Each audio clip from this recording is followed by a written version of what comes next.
श्री स्वामी समर्थ सगळ्यांना. आईसाहेबांकडून आल्यावर ना काहीच करमत नव्हतं बघा. त्याच्यामुळं मग थोडा वेळ बसले. प्रवासावरून आल्यावर कंटाळा तर भरपूर येतो बरं का. दिवसभर काम केल्यावर जेवढा कंटाळा येत नाही ना, त्याच्यापेक्षा जास्त प्रवास केल्यावर कंटाळा येतो, हो की नाही. थोडा वेळ आराम केला आणि मग म्हटलं बॅग व्यवस्थित काढून ठेवावी. आता आईसाहेबांनी येताना मला काय काय दिलं हे तर तुम्ही आपल्या मोठ्या ब्लॉगमध्ये बघितलंच आहे. ज्याने कुणी बघितलं नसेल त्याने नक्की बघा. खाली दिलेल्या त्रिकोणी आयकॉनवर क्लिक केलं ना, तुम्हाला आपला मोठा ब्लॉग बघायला मिळेल बरं का.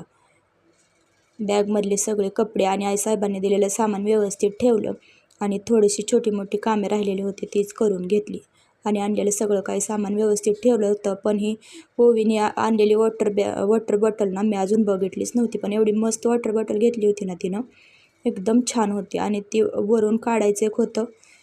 ओवीला मी म्हटलं की असेच नॉर्मलच आहे तशीच राहू दे आणि त्या आतमध्ये जो छोटा एक बॉक्ससारखा आहे ना, त्याच्यामध्ये आपण पेन किंवा पेन्सिल ठेवायला करूया.